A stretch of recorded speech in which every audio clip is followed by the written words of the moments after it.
জয় জুবিনদা, মই অহাকালি গৈ আছো জুবিন ক্ষেত্ৰলৈ। সেয়ে আমাৰ মৰমৰ জুবিনদাৰ বাবে মই কেইটামান উপহাৰ নিছো, বলক আপোনালোকক দেখুৱাও। প্ৰথমতে এয়া চাওক, এয়া এটা ধুনীয়া ক্ৰিষ্টেলৰ কাছ হয়। কাছ আমাৰ জুবিনদা বহুত ভাল পাইছিলে। লগতে এয়া হল শিৱ বাবাৰ এটা মূৰ্তি। জুবিনদা হল আমাৰ প্ৰিয় মানুহ, সেয়ে তেওঁৰ প্ৰিয় বস্তুবোৰ মই উপহাৰ হিচাপে আনিছো। এতিয়া মই গৈ আছো বজাৰত, কাৰণ আমাৰ জুবিনদা সদায় আমাৰ অসমীয়া শিপিনীয়ে বোৱা গামোচাহে ভাল পাইছিলে।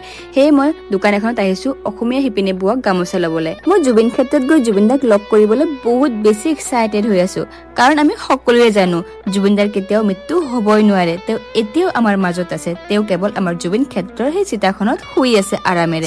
এতিয়া মই জুবিনদাৰ বাবে এটা ধুনীয়াকে মোৰ মনৰ কথাৰে চিঠি এখনে লিখিম। মই চিঠিখনত কি লিখিছো যদি আপোনালোকে শুনিব বিচাৰে তেন্তে চাওক, লং ব্লগৰ লিংক তলত দিয়া আছে, আপোনালোকে তাত ক্লিক কৰি লং ব্লগটো চাব পাৰে। আৰু চিঠিখন মই এনেদৰে ডাবল সাইডেড টেপেৰে এটাচ কৰি লগাই দিছো। এতিয়া মই গামোচাখনত কিবা এটা লিখিম, আৰু ইয়াতে মই লিখিছো, জয় জুবিনদা, তুমি অমৰ, তোমাৰ বলিয়া অনুৰাগী ৰাজলক্ষ্মী বৰ্মন। যিহেতু মোৰ জুবিনদাই সেউজীয়া পৰিৱেশ বহুত ভাল পাইছিলে, সেয়ে মই গামোচাখনত দুটা সেউজীয়া ৰঙৰে হাৰ্ট আঁকিলো, আৰু এইখন হল মোৰ ফাইনেল গামোচাখনৰ লুক। কেনেকুৱা লাগিছে জনাব। জয় জুবিনদা।